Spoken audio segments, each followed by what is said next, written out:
Perfect. So my name is Robert Shaw. I'm the cybersecurity specialist for Dell SecureWorks. Wanted to kind of give you a little bit of information about what's going on in the industry, help you understand how we can use intelligence to kind of get more information about the bad guys as well as about yourself to better figure out how you can protect yourself. That's kind of my goal today, to talk a little more about.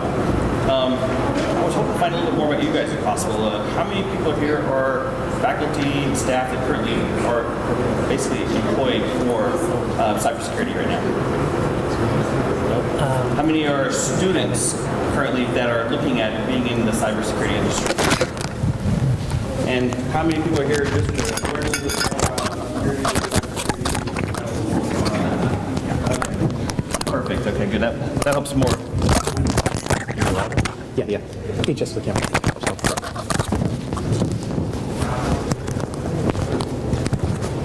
See if I can get this working.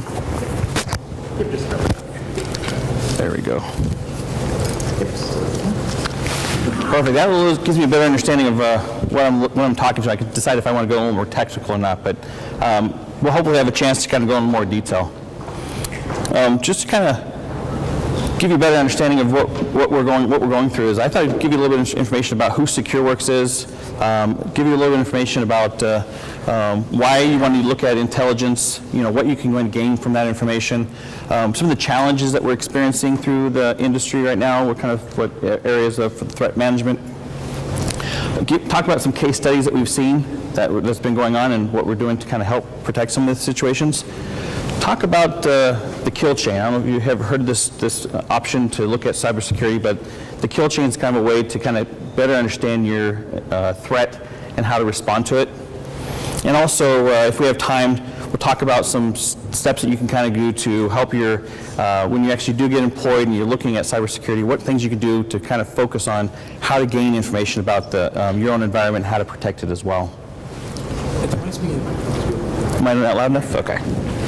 All right, I'll try to get a little closer. How's that? There we go, perfect. So let's go ahead and get started. So I wanted to kind of talk a little bit about SecureWorks. Why should you talk or hear from us? Has anybody heard of SecureWorks? Okay, that's one of the reasons I want to ask. Because SecureWorks has actually been in business for over 16 years, almost 17 years now, focused only in cybersecurity. We were actually purchased by Dell about 5 years ago, and from there we wanted to add on to a lot more of their overall their cybersecurity functionality. But one of the main things that separates us is that we don't actually provide any type of hardware, software. We're vendor neutral. We don't actually sell any hardware. Our goal is to really gain information about our clients, help them understand what they have, and help them be more efficient at what they do, and use our intelligence that we're gathering to be able to support our clients more effectively. We actually have over 2,000 employees, and we actually have over 4,100 clients already throughout the globe. And what we're doing is we're actually gathering intelligence. We're doing certain parts of services like firewall monitoring or security monitoring, and we're actually taking in about 150 billion events a day. That information is giving us information about what's going on in the industry so we can understand exactly how to understand our clients more effectively, and then we're going to pull information specifically from the bad guys, the cyber threats, and then be able to pull that information together so we can get a full package or a full picture of what's going on. We actually are providing services also with security risk and consulting services, as well as threat incident response. So whenever a client calls up and says they've been attacked, we go and help those areas and basically do incident response. That also gives us information about what's going on with the bad guys. All this information helps us collect this intelligence that we want to talk a little bit about what you want to do to gain some information. We also have a team called the C2, a counter threat unit. We've got 70 people, almost 75 people now, and all they do is basically look at the bad guys. They're actually going out there, looking at the botnets. If you're not familiar with what the botnets are, it's basically already hacked systems that these bad guys are using as a collective system to go after other people. We actually keep an eye on all of them. There are about 300 of them out there. We keep an eye on them and pull information from them. We're not actually able to take them down, but we're able to keep an eye on them. We're also able to pull information from the different ransomwares, the different malwares. We actually take them in and analyze them, break them down, figure out exactly what makes them tick. This huge amount of information allows us to be able to respond and show exactly what we can do to help our clients more effectively. And of course, we have a bunch of different threat indicators that we pull together to kind of build this information so we can kind of get it. All this intelligence is great, but if you can't turn it into actionable items and then use it specifically to go after the bad guys, it's not going to make it effective, and that's kind of what we do. There's many different ways to gather this intelligence. One of the best ways we want to do it is trick the bad guys into giving us information as much as possible. We have honeypots. There's certain areas of information we want to gather this information, and then also getting it from multiple layers of different areas as well. The goal here is get as much information that we can to better understand what the environments are. The more information, the better, and that allows us to be able to focus on this. And the goal here is, most of the time what we're looking for is, the how, what, and when. But our goal really is to get a little bit more information, say who and the why. The who and the why is going to allow us to be able to actually detect, respond, and actually prevent it from happening on a regular basis. All this information is going to allow you to be more effective when you're actually doing your cybersecurity. Okay, so we talked a little bit about SecureWorks. What are some of the challenges that are going on in the industry today? Well, right away you can kind of see that the cyber attacks are just going up. We're seeing it, if you look at the news, it's in politics, it's in businesses, it's pretty much everywhere. The cyber attacks are going on because there's data that can be taken and there's information that they can gather. The sad thing is about 66% of the information that we discover are discovered by a third party. So all these businesses that actually are looking at trying to figure out how to protect, they don't even discover these attacks that are going on within their own system. A third party has to come and tell them that they have this problem. This is one of the biggest issues that we have, is we've got to find out how to understand yourself more effectively. 33% of the attacks aren't even discovered within 2 years. So they're actually already infiltrated into the system and they're already there, either gathering information or borrowing or stealing your bandwidth. And what we're seeing now is, you've seen a lot of different solutions that come out to really kind of block and protect the malware, and now we're starting to realize that these attacks are now becoming non-malware.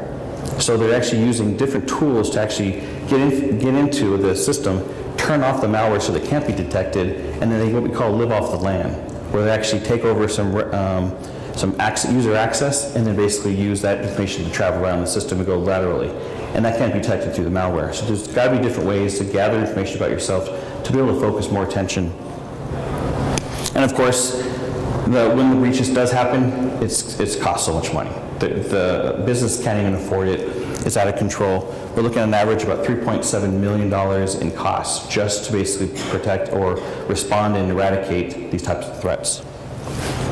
The second issue that we're having with a lot of the industry today is that people like you aren't getting into the job. There's not enough of you out there right now. We're seeing a zero unemployment for cybersecurity professionals, and we can't hire you quick enough. At the same time, we're looking for qualified people who've had experience to be able to respond quickly to it. So one of the things I would add on to you while you're going through and then looking at getting your degree is figure out how you can get involved more effectively, specifically with your school, or get some type of internship so you're getting some training on a regular basis to show that you have experience, not just the theory. But we're seeing a huge amount of increase on not finding the right people. And that's one of the biggest issues right now, is that there's not enough people out there to be able to respond to these incidents when they happen. And of course, the intelligence. If you don't have enough intelligence or enough information about yourself or about the bad guy, you're not going to get the full picture. And a lot of times what happens is they're not actually responding or even understanding what's going on with their own environment. This is just an example of one of the different types of attacks we see. Basically what they're trying to do is they're trying to find your blind spot, your weakest spot that you might have. That's what they're looking for. Whatever you might not be doing effectively, they're going to find that spot and exploit it. So our goal is that you can't be everywhere and do everything. But if you keep in the mind right now that just plan on knowing that you are going to be, it's not if, but when you get it breached, if you have that mentality right away, then you can start the process of figuring out how I can maintain an early detection solution that's going to allow me to get notified right away when something actually does happen. So we're seeing that here, a good example is that they get breached. It took 314 days before they actually even noticed that they actually were breached. And when they finally started realizing they lost data, it took another 28 days just to actually start preparing an opportunity to prevent it from happening. It's had a code, and you have to have plans to make sure you're prepared for this. Okay, so I'm talking about all the bad stuff. What are some things that our clients can do to kind of start preparing and getting yourself informed and gaining some intelligence and knowledge about the industry? One of the first questions that I always like to say, and this is what we talked about before, is that you gotta admit or just know that you're going to be attacked, or you might be breached, or you might already be breached right now. And you have to look at this situation where it says, this is one of the questions we all our clients to focus on, is where in my infrastructure are threat actors? Who are they? What did they take? How did they get in? How do I get them out? And how do I prevent them from getting back in? Sounds like a pretty basic statement, but if you understand each of these key areas, you can actually figure out a plan to build enough information about yourself and be able to put early warning and detections in between each of these areas before they actually get access to your data. And then what you have to do first is you have to maintain and get more visibility into your own environment. So we always talk about, do you need the right people, the right process, and the right technologies? Yes, you definitely need those, but you also need the intelligence. And one of the things that we really want to make pride ourselves on is to figure out exactly, does the technologies communicate effectively? Most times we buy technologies that's basically siloed. I have a problem, I buy a technology. I have another problem, I buy that technology. But the problem is they don't communicate. So now you have a bunch of different siloed technologies, and you have to hire more people to basically reach out to that information and then figure out how to respond effectively to it. So now you have the people. The problem is you have to keep adding more people when you add more technology. So you got to figure out how you can use that technology more effectively so they work more closely together. And of course, the intelligence to be able to kind of give you that full picture.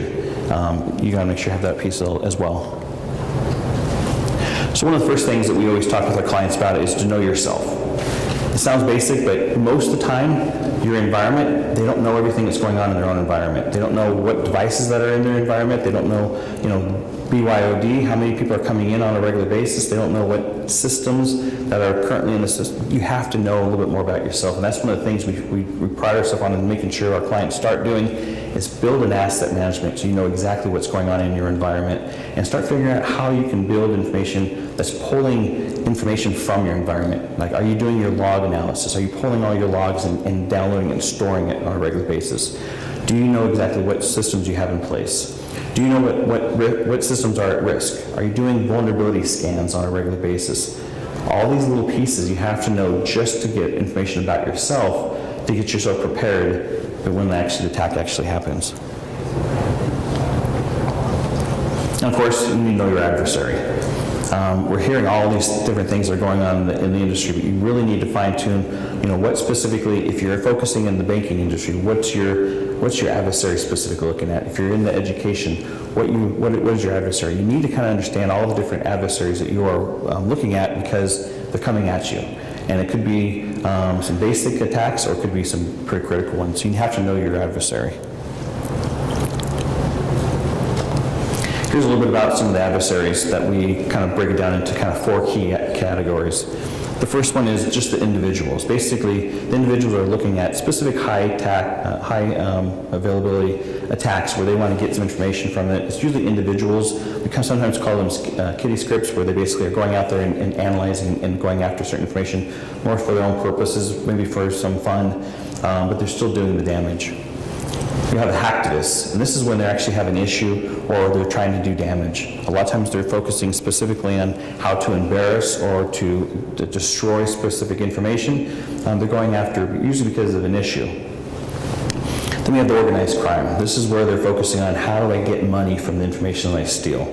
The hacktivist just doesn't mind if they destroy it, but the monetary guy, they want to make sure they get money from it. That's why there's different types of attacks for each of these key areas.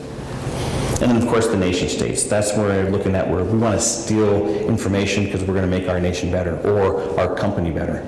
There's a lot of attacks that are out there specifically looking at stealing your data, especially for the universities because they have all this research, how we can get this information so we can take it away and use it for ourselves. So you got to make sure you understand all those key areas. So one of the things that I always like to say is, how do you get yourself prepared for when the attack actually happens? And so it's a war. You kind of have to think of this as this is a war against the cybercrimes. The problem is you can't really see your attacker. It's all virtual. So you have to understand what's going on. You have to get prepared. But you have to also understand how they think and what they're doing.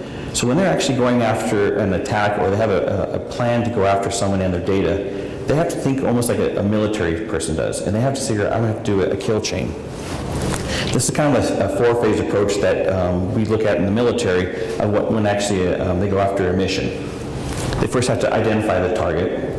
They then have to basically get the force dispatch, where they're going to have certain tools or technology or certain things they're going to have in the team that's going to go after them. They have to have a decision in regards to how they're going to respond, have a plan of action, and then they have to go after it. Again, it sounds basic, but this is exactly what every single attack that's going on is doing. It's hitting all those key areas. So if you switch it to a cyber attack now, it's the same situation that we're doing for all these the bad guys. They have the same plan that they're trying to do. They basically need to figure out what their target is. Then they're going to basically do some reconnaissance, research, figure out exactly what's going on, how can I get the access. This is where they find your vulnerabilities. Then they basically put a development where they're going to actually put a plan together of how they're going to get access to you and how they're going to get after you. Then they're going to figure out what kind of weapon they're going to use, what kind of attack is going to make sense to basically get access to your information. Then they're going to figure out what are methods to exploit that specific information. And once we get in there, how do we get access to the data if necessary as well? Then, of course, this getting installed, getting into the system, going through the establishment, act on an objective. Now they're basically doing the attack, going out, working on it, until they get to the point where they actually do the exfiltration. They're actually getting access to the data and they pull it out. Every single attack has to go through the same process. So if we can think about this as a kill chain, if we can put some type of tripwires in between each of these key areas, now we're going to be able to get an early warning detection about what's going on before they actually get to the data. And that's one of the biggest things you want to do is how can you gain some knowledge about yourself, how to get this early warning notification so that way you can quickly respond to these attacks when they happen. And down below in the costs, this kind of shows you that if you don't catch it between each of this time, the cost just keeps going up. So if you don't catch it quickly, then the cost keeps going up to the point where you have to now eradicate, and that costs a lot of money, and you have to notify the California to basically that you got to put, and you have to now lose your reputation as well. So it's a huge cost. So this is one of the crazy thing about this is that the spear phishing is probably one of the most effective ways to infiltrate the clients right now. We're seeing 95% of the attacks on enterprise networks right now are usually through some type of spear phishing. And what's going on is that people are still clicking on things that they think is part of the job or part of the responsibility, or the email looks legit. And so this is where we need to make sure that we put a lot of emphasis on training your team and your management as well as your staff to look for these type of things, look for the emails that just doesn't make sense or something's just not right about it. 95% are the attacks are for the spear phishing. So I thought I'd give you a little example of what the spear phishing looks like. And there's so many different ways of doing this. This is just kind of one way. But let's say we have a threat actor, and they're going specifically after the CEO. So they can actually go onto Facebook or LinkedIn, and let's do some reconnaissance to figure out what's going on with the CEO, and who they know, what's going on. They get some information. Once they get that information, then they create a user, and they basically become part of the, part of Facebook, and they put their own face, a different face on there. They pull the information. They then show that they have the same interest, and then all of a sudden they basically put in there, they try to become friends with them, or they try to become a network. Once they get that network, now they have another way of getting in because now they have a close relationship, or at least a virtual relationship, but that sometimes is enough to get them information. Once they get that relationship, they got that information, now they create an email that's going to be specifically to that specific person. And you can basically say, hey, talked to you on LinkedIn, or hey, I met you briefly at this conference, thank you so much for your time. They put in a link inside there that basically is an infection, and they actually click on the link, or it could be a picture. Hey, I saw you at this, I took a picture of the group, you guys see this picture? There's so many different ways to do it. They click on it, and all of a sudden they get infected. This happens all the time. This is exactly what happened with the politics side, without going into the politics. This is exactly what they did. They created something specific, they threw a bunch of emails out, someone clicked on it, got infected, and they were able to pull the data out. This is happening all the time. And spear phishing is specifically focusing on one person at a time compared to just doing a full phishing attempt.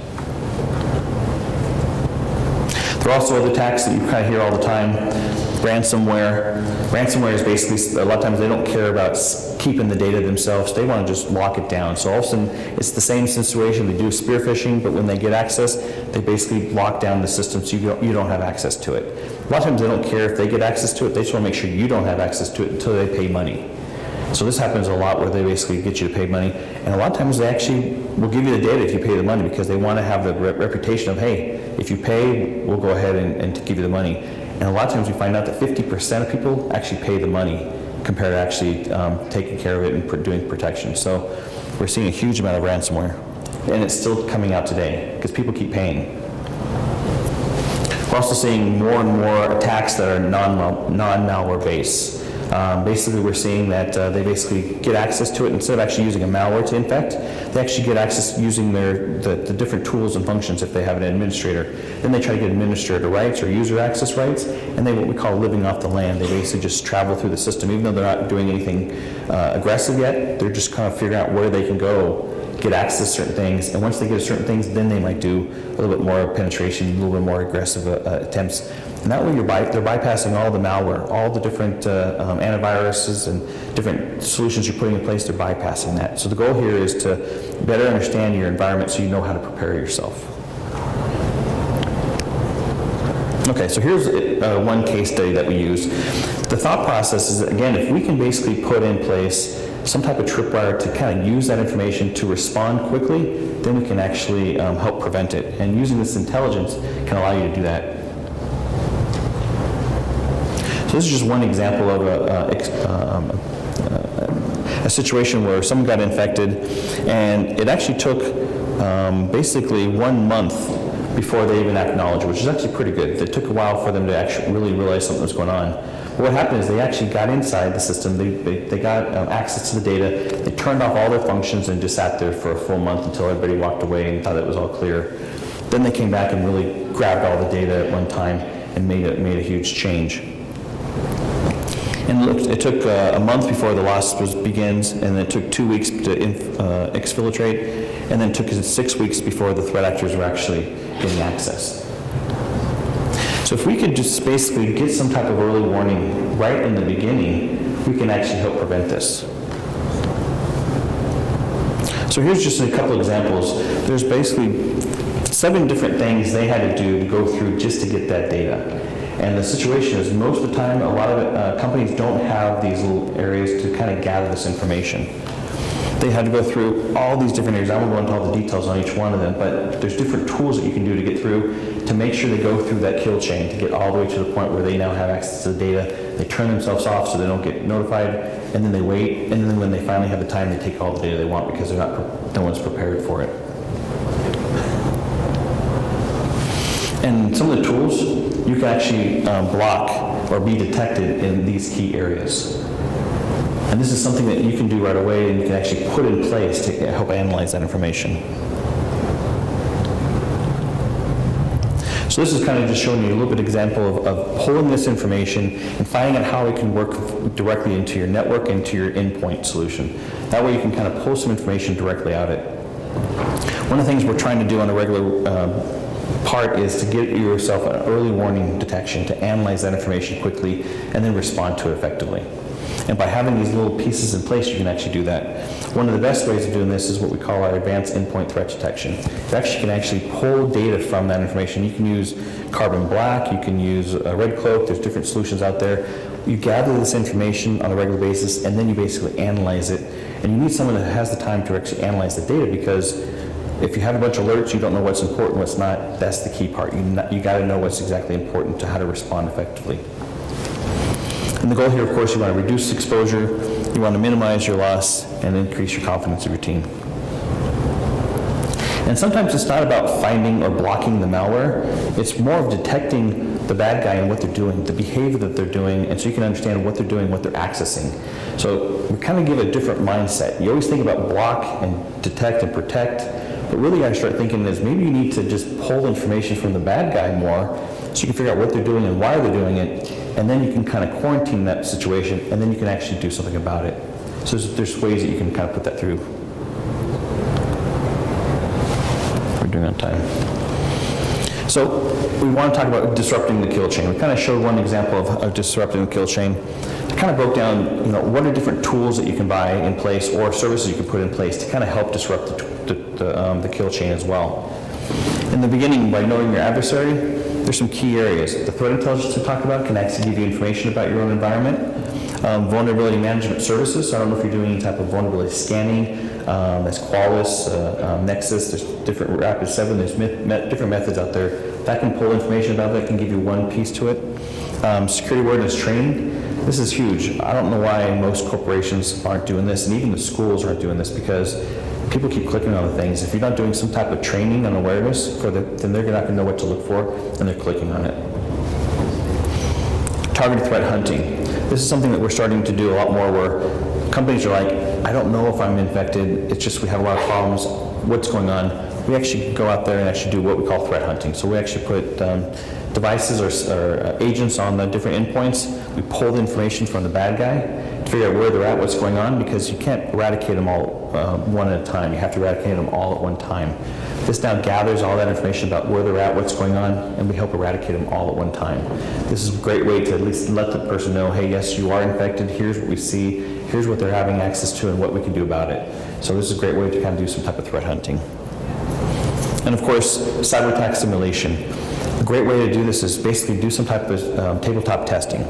Bring in the whole staff, the security staff, even if they're not security related, and basically give them an example. Okay, we just got attacked by spear phishing. Here's what they did, here's what they infiltrated, here's the tool they used. What do you do now?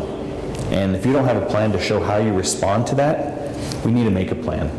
You need to figure out how and what you can do to basically respond to those incidences, and you need to start doing this on a regular basis. And I recommend, I don't know if the classes are doing this or not, but you should almost do this on a regular basis, do some tabletop testing and put some people in charge, and they now have to respond to this effectively. So the second area we talked about is doing more of a detect threat activity. And these are some other tools that you can add in to kind of help detect more effectively. Most people probably are familiar with this, but obviously you need the firewall. You need something that's going to detect a little bit more specifically your IDS, IPS, intrusion detection, intrusion prevention systems. Those specifically are signatures that are already out there that match up with the bad guys or the different types of attacks, and it can notify you right away. Every firewall should have one, or you should be having one working with you. Security monitoring. We're starting to see, this is kind of what SecureWorks does, is that you can't have a person do everything all the time, and you don't have enough people, so it might be good to go ahead and allow some people to kind of do some monitoring for you. Almost give you some blinders so you can kind of help you analyze it. So what we do is we actually pull the events for them and help analyze it. So security monitoring is definitely a way to help prevent that. Advanced malware protection detection.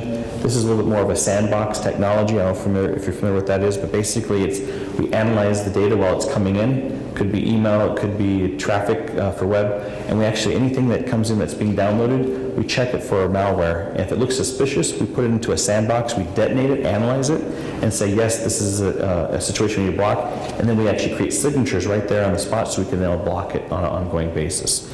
These are different ways to help you kind of analyze that information as well. Security awareness training, that's probably almost in every single one of these areas, because that should be a P you put in there. And also target threat hunting as well. Last piece is they're now moving forward. They're already past the delivery. They're already past the weaponization. They're now trying to get access. So now they're in the system. You need to have an ability to disrupt their access and what they're going after. And so there's different tools, points you have in here. Endpoint threat detection. This is going to allow you to gain that information about the endpoint pretty quickly. The IDS, IPS, network security services, and then the last piece here is eradication. Now they're at the point where they're almost at your data. There are still steps you can take before it gets to the point where they're actually taking access to your data. A lot of times when you hear breach, you think, okay, these guys were breached, everything was taken. A breach just means that they broke a window into your house. The question is, do you have everything locked in your house and you don't have access to anything? What you're worried about is being compromised. Did you lose personal information? Did you lose data? Did you lose PCI? Did you lose anything that's going to be reputable to your institution or your company or yourself? The goal here is you want to make sure you don't get compromised, and you got to make sure you can prove that you actually just broke a window and no one actually had access to anything. If it gets to the point where they now are close to getting access, you need to have some type of tools to help eradicate. Log retention is one of the biggest things you need to do. If you don't have logs stored, and all of a sudden you need to now go back and actually do some forensic analysis, there's no logs to analyze. You have to have logs stored. So one of the first things we say is, do you have all your logs stored and just put away and stored in the area? If you can have a SIM, or if you have a way to kind of organize that data more effectively, that's great, but at least make sure you have a storage. We usually recommend 3 to 6 months. A year would be great. So it kind of depends on the size. We talked about advanced endpoint, active incident. Now it's to the point where we're almost there. It's not a threat hunt. It's now basically an active incident, which means that you are infected and now we're actually actively looking for the bad guys because we know they're there. That costs much more. Threat hunting, you got one piece. When you actually know that they're there, the cost goes up, and now you're trying to eradicate them. And of course, the eradication, that's the hardest part because you have to now put it on everything. Because if you don't find every single access where they're at, then they're probably still there. So you got to find that piece. So I'm not sure how we're doing on time. So there's a couple more things that we can talk about of kind of keeping in front of the bad guys and how to use the technology. One of the things you want to do is you want to be able to gain as much knowledge about your different inputs. You got your data center, your endpoint, you have your mobile, you have your cloud. All these areas are separate divisions of data and separate divisions of information that you want to protect on a regular basis. So you need to make sure you're pulling information from them, either through a log analysis or through an endpoint management to kind of get information from it so you can kind of detect what's going on. What we recommend is putting into a system that analyzes that information and then matches up with additional intelligence. So you're taking your intelligence about yourself, you're taking intelligence about the bad guys, mixing it together, and now you have quick ways to respond effectively to be able to defend, prevent, and detect and analyze your environment more effectively. We talked a little about this. This is a key one. Make sure you pull your logs. If you're not sure what to log, I kind of gave a list of 10 items that you should log. If you want a copy of this presentation, give me your card or your information. I can make sure I send it to you. But there's a few different areas we recommend you pull some logs from. This is the advanced endpoint piece where you're actually going to pull information directly from it. The main goal here is you want to make sure you gain information, code. You want to gain information about the log events. You also want to make sure you pull up, information about that system. Was there any registry changes? Was there executable file that happened? Is the bandwidth of that device increasing because of usage?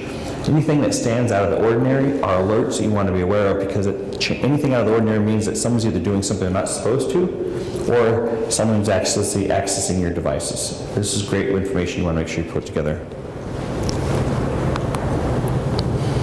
Also, to know yourself, you have to do some testing. You have to get some visibility into your own environment. We always recommend to make sure you do some type of vulnerability assessment or vulnerability scanning. You can also do some penetration testing. So now, a difference between the vulnerability assessment is you're basically analyzing your vulnerabilities, and we're getting information about how to respond. Technical testing is now saying, let me check to see if that vulnerability is true. You actually have someone try to attack you and get access to this information, see what they can get access to. You need to have those tests as well. And of course, I talk about this a lot, security awareness training is a huge plus and one of the biggest issues if you don't move forward. This is just what I usually provide for my clients to kind of help them figure out where should they start, because you have all these things, you figure out what do I do, how do I start, and where do I begin? We usually start with the standard crawling. You got to start basics in security, and then you kind of plan on walking in and running. We kind of talked about some of these key areas specifically, but this is kind of what we come together with our clients to kind of help build the right plan, figure out what they need, what kind of technology do they already have, and what do they need to buy. Since we don't actually sell the technology, we want to help our clients understand if they have enough information. Sometimes buying more technology is not going to make you more effective. You need to make sure that you plan on what you have for the technology and make it more effective itself. And that's kind of what we try to help with our clients. That's pretty much it. I want to make sure we kind of touch on everything. One of the key things that I want to always bring up at the end is that, no matter what information that you do, you want to make sure you gather as much information about yourself. You want to gain the knowledge about the bad guys. You want to make sure you be able to provide that information necessary to your team so you can work on it more effectively. and then put a plan together on how you're going to respond specifically to incidents when they actually happen. The attacks are happening on a regular basis. If you're not prepared for it, then you're going to be behind the 8 ball. So you have to make sure you're prepared for it. I don't know if you have any questions. Yes. More an observation. Okay. Everything from the Iran centrifuge destruction to the break-in to the email servers, it's all been focused in the human. And that is, you'll never, ever, no matter how much training you give, you'll have 100% assurance that someone's not going to push a button. That's a reality check. Exactly. You can put all the stuff on the back, all the technology, all the stickers, whatever you want, it takes one person. Human is the biggest weakness of security. That means that we are kind of spending a great deal of our time building more tools and toys and all that, versus how do you take the human out of the loop? How do you make the human redundant or they never had the ability? If you focus in on the human, one thing some of my work at Boeing, I have to be very careful about, but I discovered an interesting situation. Networks mirror the human mind. Why? Because the people who developed it were humans. Everything from the operating system to what you think operate how the human mind. But illusionists, magicians, we call them, over centuries, had discovered what parts of the brain can be focused in to hide and adjust and work. And they've got literally centuries of understanding how humans operate. And that's what people recognize, is that hackers are focusing on the human. And while you're busily building these tools here, they're using centuries of development of how the mind works to get around that and not worry about it. So the real issue that's going to eventually get this out of here is you find a way to prevent the human from being able to get access. You have to let the computer handle the access in a way that you can trust the computer, but you don't trust the human. Yep. I mean, let's be honest. Every major break-in, from Lockheed Martin's loss of the F-35 to this and this and this, was an attack where they found someone's code to get in. And from that point in, you didn't care. Yep. And that's one of the biggest, and you saw security awareness training over and over in every single area. Training will never be enough. Yep. Particularly at the executive level. To be blunt, most executives are totally technically illiterate. Not the chief engineer, they are not technically illiterate, and they can't waste it. They won't take the security training seriously. They'll take it, click through because they're too busy. IT will take care of this for me. I don't worry. Our system will protect me. I don't have to think about it. That's why how many of these break-ins have been at the top level. They know the mindset. They know their target. Yep. So you've got to eliminate the human from the equation if you want any chance of tying this down. Yeah, and that's the hardest part because the humans are doing all the work. So what we're seeing, and this is why you're seeing the California Cybersecurity Task Force and everybody else is really trying to put a huge notice on everybody, almost like with earthquakes. Stop, drop, and roll. Or hide underneath things. Takes one. I'm sorry for beating on this. If we keep thinking if we can train them better and better and better, that presumes that it will stick, they'll remember, they won't be half asleep, they woke up in the middle of the night, press the key. It only takes one. Exactly. Having been involved in weapon systems that have protection for nuclear safety, there is no probability of a loss. There's zero. Right. And that's one of the reasons why when we talk about security, we always say you just have to acknowledge that you most likely are already infected. And if you have that mentality, now it's basically figuring out how and what you can do to prepare yourself with early warning decisions that you can actually respond quickly to them. Because you're right, there's almost impossible to say you're not going to be breached. So the question is, you got to put these tools in place to help maintain that. And the problem right now, though, is most people still have security, even management don't really think, it's changing. We're seeing a huge change from security getting pushed from the tech room to the boardroom. We're seeing that change now, but it's been a slow, gradual process. I've been doing this for 16 years, and we have the same problems in a lot of the public systems today as we did with the financial industry 10 years ago. Why is that? It's because of the slow process. It hasn't affected me, so I don't have to worry about it. That's all changing now with all these type of things. So you're exactly right. The human is one of the biggest issues, and that's why you have to have these early warning things in place as well. Yes? My observation is that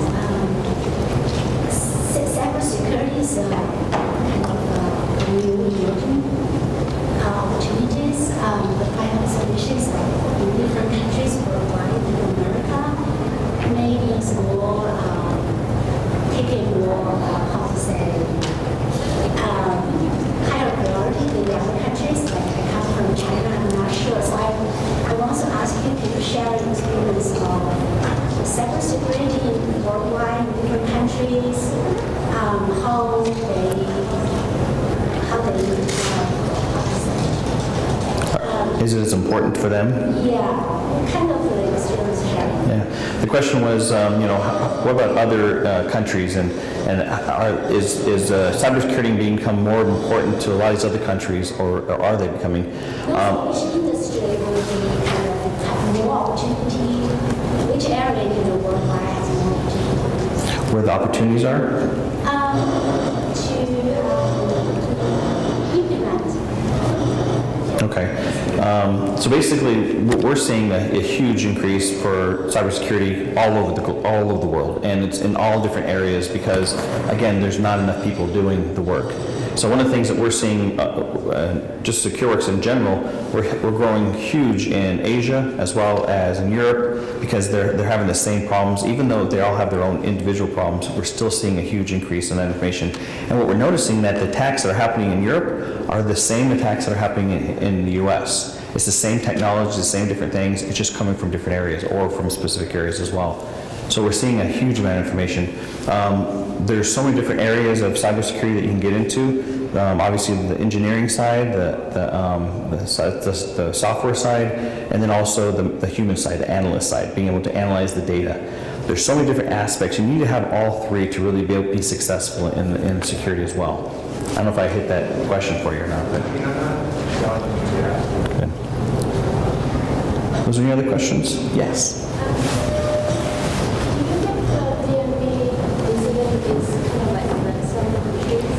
What was that? Do you think the DMV incident that happened recently is a ransomware? It was a ransomware, yeah. What about the election? Is that how the public sector can be more protect the voter system? So, ask one more time, sorry. Do you think the recent DMV case is a ransom case? And then the second question is, what about the election day that if someone else will attack the security system and how the public sector can protect the voter and the misinformation? Okay. Yeah, the first question was in regards to the DMV and their specific attack. There was actually, DMV had a couple issues that happened specifically. One was ransomware, and then one also was a breach of data. Specifically. So ransomware is designed specifically to just prevent data from getting accessed, and then there's also the one that specifically is taking the data and then selling it off for money. The DMV specifically had both those situations happen, and what the biggest issue on their side is that they had the alerts, they didn't respond to it. Is there a question? Okay, so one of the things that we noticed is that they actually had the data necessary to be able to make the response. They had the alerts, they just did not respond effectively. And that's one of the biggest issues because you have these alerts that tell you, but if you don't respond and know exactly how to respond to it, or to know if this is a true alert that's important or not, you don't know what's going on. And the bad guys, if they're really smart, they're going to make a bunch of alerts going out in different areas and different places to make it look like they can't tell exactly where it's at. One of the reasons why we see denial of services, the denial of services is designed specifically to distract the person while they're actually coming from behind and doing the attacks on the other side. So it's the crazy side of this whole thing is that everything